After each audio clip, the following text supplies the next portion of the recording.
Greetings everyone, Eric here and welcome back to a new video. In this video I'm showing off, as you can see, my process of how I design characters. So here you see I'm just doing the rough sketch phase. Now, I already had a quick little skeletal figure which you can clearly see, so you can see how I do that part. It's a modified skeleton. Kind of got it from a couple books, the Christopher Hart's Simplified Anatomy book and Ben Caldwell's Action Cartooning book. So all this stage really is I kind of go through and figure out the anatomy of the character, how I want them to look. This is sped up, by the way, by like 4 times. But yeah, I'm just working out the anatomy, kind of a bit of a pose. I made his arm up just because, I always draw their arms down, so I thought, I'll put his arm up. But yeah, this is me just kind of creating the base of the character. You'll even see here that I'm going to adjust the face, because, I was trying to make him thinner jawed, so I was like, no. The way I had him there, it would have been a thick jaw, and then that didn't look right, so this is kind of the planning out of how his anatomy is going to look and all that kind of stuff, and just give me a base to work on. So this is kind of the first step that I take into kind of creating the character, if you will. Now I have the base done, so I'm going to turn the layer blue and make a new layer on top of it. Now this one I changed my pencil so that it's red, so I can draw the design over it. Now, so what I'm doing here is I'm designing more or less clothing or costumes. Now, in this case, it's just clothing. This is just his. This character has no name yet. He's just called Steampunk Guy at the moment. But right now, I'm doing his kind of civvy clothes, just his regular kind of clothing. So yeah, I just decided to give him just very basic, leisurely type design. I didn't want him to have any, fancy stuff, so I gave him a sleeveless shirt. I give him kind of regular pants. I give him these kind of gloves because he's also kind of an engineer type character, a mechanic. So I figured he'd have these type of gloves, just something that he can, gloves he can use to work on. And then I just got bored and I put a little boxer. That'd be where like a design would go if I wanted to put like a logo of the glove or something. I don't know. I always hate I don't know why I let myself draw this pose for a hand, because I hate drawing it. And I figure if I keep drawing it over and over again, eventually I'll get good at it. That's basically how you get good at drawing things. You just draw it over and over again. So in this stage, I literally just lay out any type of design of the character. So like here, I'm working on his pants and what kind of pants I want to give him. And it's also going to tie into what I'm going to do for his legs, because as you can see here, I change it by kind of raising the boots that he's going to be wearing are going to be coming up, so it's going to be stopping the pants, which I'm going to have the pants tucked in a little bit, so that's why there's that little kind of fold bulge area right there, because that's where his boots kind of come up to.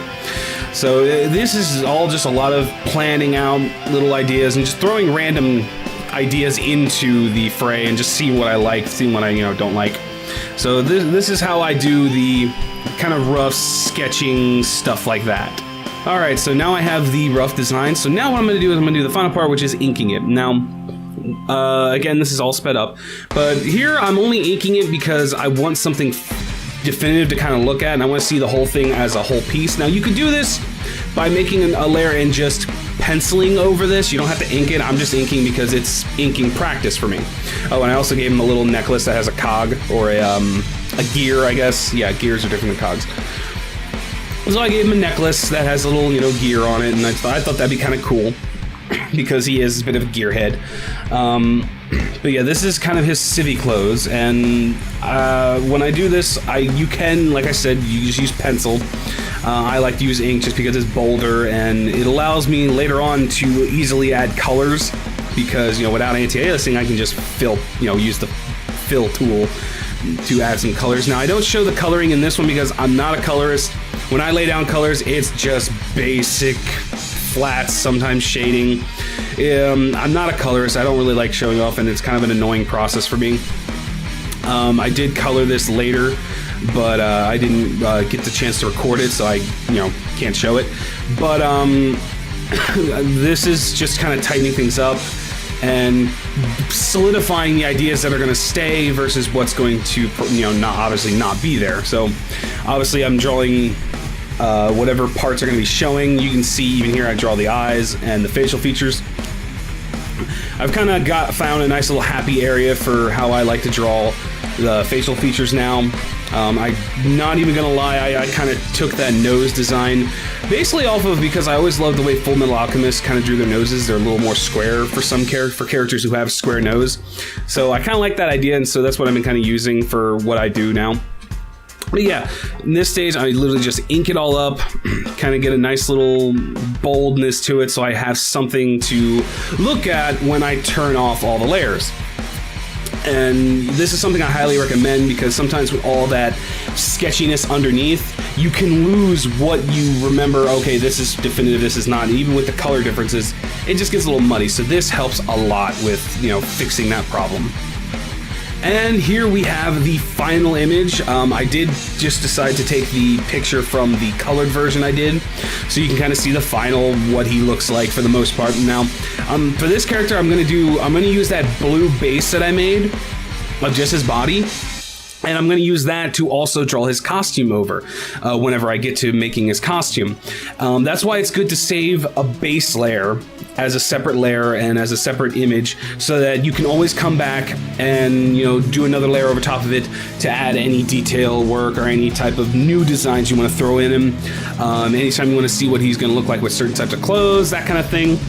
It's just smart to do, and it's how I work. So I would like to thank you for watching. I know this was kind of a quick video, but really this didn't need to be drawn out because I'm just talking the process and all that stuff. So I hope you liked the video. If you did, please leave a like. Also leave a comment for any videos you would like to see in the future. You can find me on social medias over on Facebook. You can find me on Tumblr, which is my main. And then you can also, if you would like to support me and what I do to make it a little easier for me to do this and pay the bills, you can head on over to patreon.com/EricFares and support me, and also get a handle in some of the rewards. The lowest tier reward is actually getting the comic book released to you guys a lot earlier than everyone else will get it. The comic will always be free, so you don't have to worry about that.